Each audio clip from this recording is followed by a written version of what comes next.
that yesterday in a forum post, that when you're in the association of people who understand these rasa, the science of rasa, and the manifestations of rasa, then you get like a contact high. You can feel rasa yourself, even if you're not very qualified, simply by being in the association of people who are feeling this rasa, immersed in this ocean or this current of liquid nectar, the nectar of immortality. You can feel it too. Of course, as soon as you go away, then you won't feel it anymore. That's why we have all of our courses and all of our presentations on different aspects of devotional service, so that you can learn how to make this rasa, this amrita, this nectar of immortality. Once you taste this, you won't have any more taste for anything else. No one, while remaining on the material platform, should discuss these different descriptions of bhava and anubhava by quoting different statements of transcendental literatures. Such manifestations are displays of the transcendental pleasure potency of the Lord. One should simply try to understand that on the spiritual platform there are many varieties of reciprocal love. Such loving exchanges should never be considered to be material.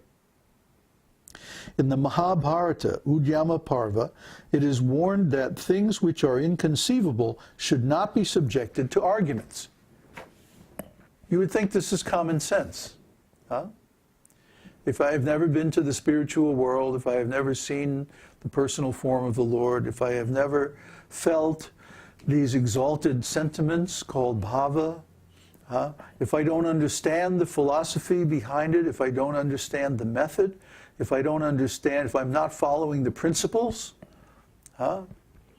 if I'm not chanting the required number of rounds every day, or if I'm chanting offenselessly, or if I'm misunderstanding the philosophy or the practices in some way, then I should not attempt to discuss these things which are beyond my consciousness, beyond my experience, beyond my awareness.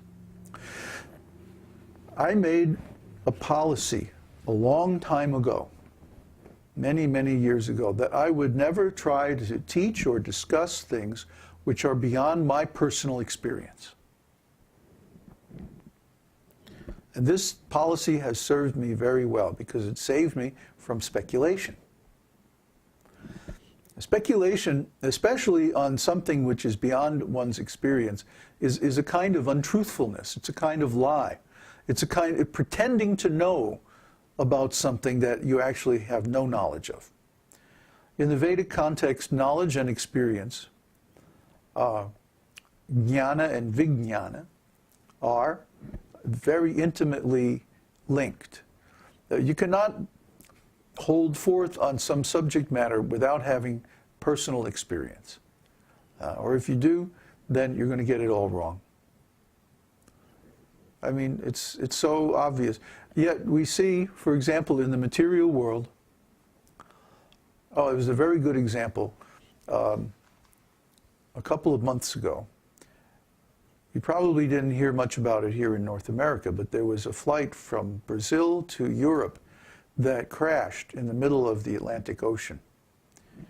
And it got caught in some thunderstorms, and probably the autopilot failed, and the plane broke up in midair. So the news was full of speculation by people who knew nothing about flying. What caused this crash? And there was very, very misleading statements made by people with no background at all, who simply took one piece of information from one place and another from another place and put them together and made some conclusion that was completely nonsense. Because they had no knowledge or experience of the subject. So I was reading these things and I was getting more and more frustrated. Can anybody, talk sense about this thing? So I looked up and went on a forum of airline pilots. In fact, the airline pilots who happened to fly the same or very similar model of airplane that was involved in the crash. And their analysis was so much, was so much better. It was just like, well, you know, this is a known problem and this other thing is a known problem, and they were in an environment where those two things could come together, and if they did, then they would be in trouble, and this could happen and that could happen, leading to a crash like we saw. Very clear. So the rascal news reporters are just taking a piece of information from here and there and throwing it together and coming up with a nonsense story. But the people who know, they can describe everything very, very clearly. And then you can actually reach some conclusion, which is reasonable. Okay, so the same thing is true here when we're talking about devotional service. If you have never experienced these things, when we talk about, or this quote from the scriptures about these different transcendental emotions, if you've never experienced them, you have no business talking about them, because you're going to definitely get it wrong. And then people who hear it will be misled. See, you'll mislead yourself and then you'll mislead others also. This is the problem all over the world. That people who know nothing about spiritual life, actual spiritual life, are posing as spiritual teachers. And they're giving so-called spiritual knowledge which they have no experience of. So it's very easy, as far as material things, to determine if someone has real practical knowledge. You simply have to say, okay, do it, show me.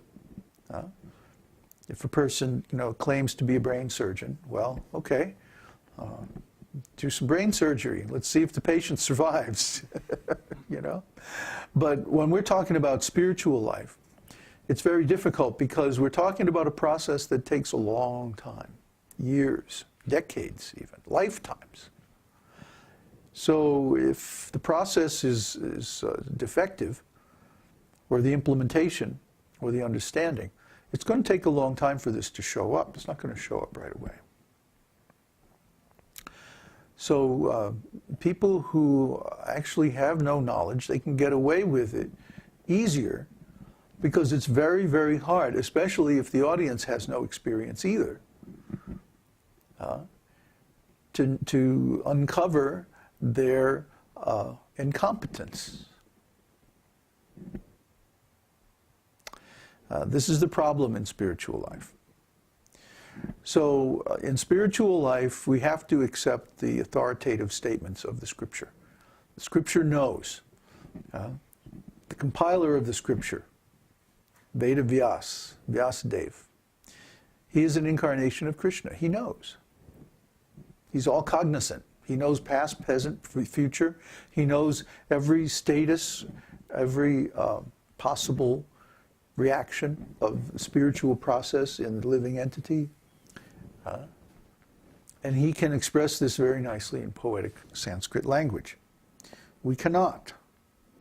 Therefore, we have to, like it says here, we should not subject things which are inconceivable to our imperfect arguments.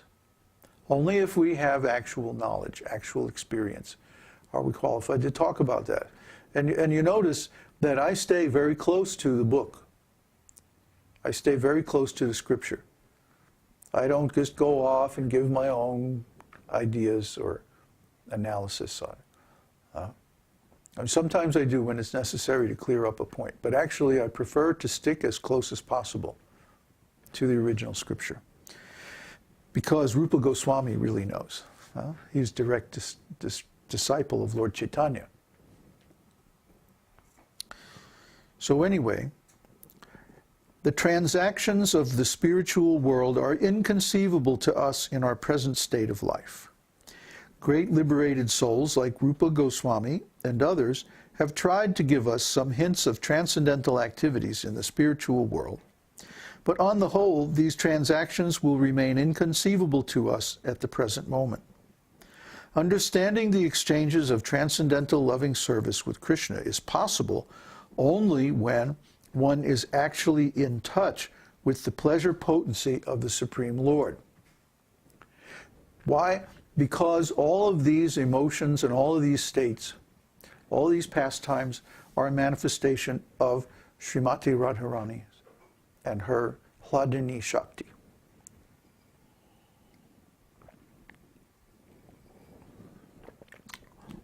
So, unless we are in touch, unless we are actually surrendered to a bona fide spiritual master, completely, with no material engagement, no material contamination, no material attachment, and fully engaged in devotional service under his direction. That's what it means to be situated in the transcendental world, transcendental energy. In this connection,